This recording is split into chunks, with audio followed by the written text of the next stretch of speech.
Good evening, this is Patrick reporting. Thank you all for joining us. And today we have a news story on the construction of Site C Dam.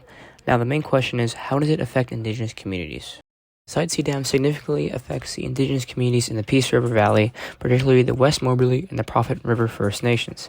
These groups, along with environmental organizations like the Raven Trust and advocacy for entities such as the Union of BC Indian Chiefs, are deeply engaged in legal battles and public campaigns against the dam.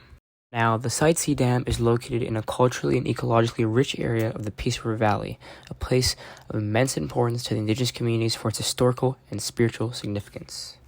The project involves constructing a massive hydroelectric dam on the Peace River in northeastern British Columbia. Initially proposed to boost the region's renewable energy supply, the dam has since been criticized for its irreversible impact on the environment and the local indigenous communities' way of life. This includes flooding of traditional lands, destruction of wildlife habitats, and significant altercations to the landscape. Controversies and opposition have surrounded the Site C Dam for over a decade, with construction beginning in 2015. Recent developments include legal settlements in 2021 and ongoing protests and advocacy efforts. Opposition to the dam has taken multiple forms, including legal challenges that have led to partial settlements, extensive public advocacy, and international attention.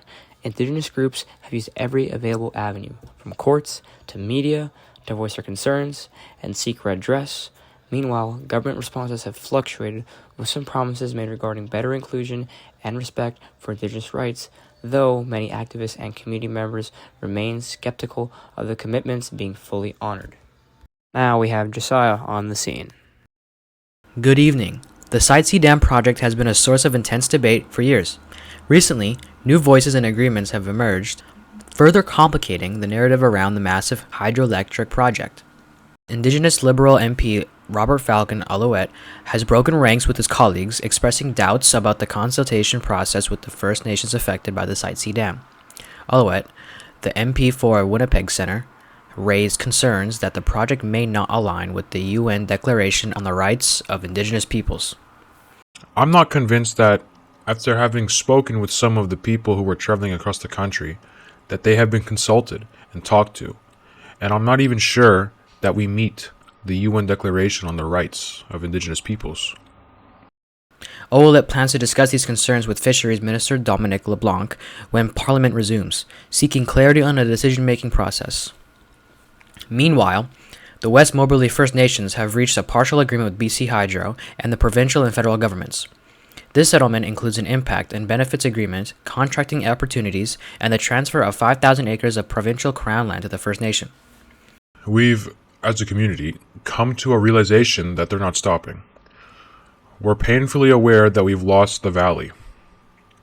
Chief Wilson emphasized that while this settlement addresses some issues, it does not fully resolve their concerns about the treaty rights violations.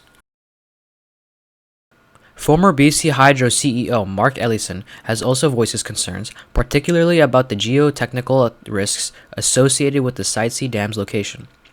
Ellison, who led BC Hydro when the board projected the project in the early 1990s, cited the unstable sedimentary shale as a significant risk.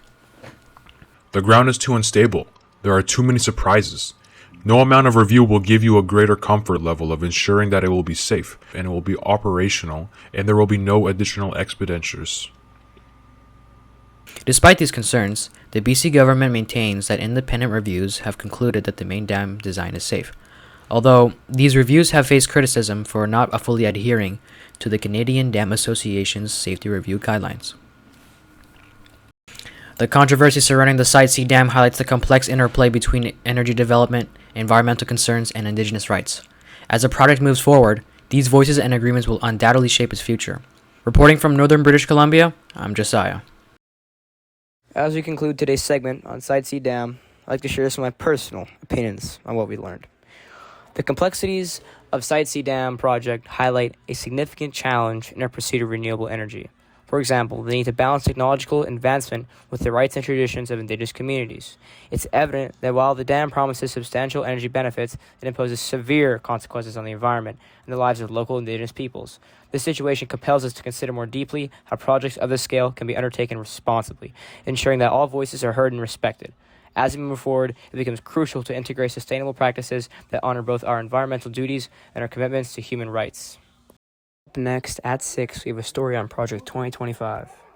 Thank you for joining us.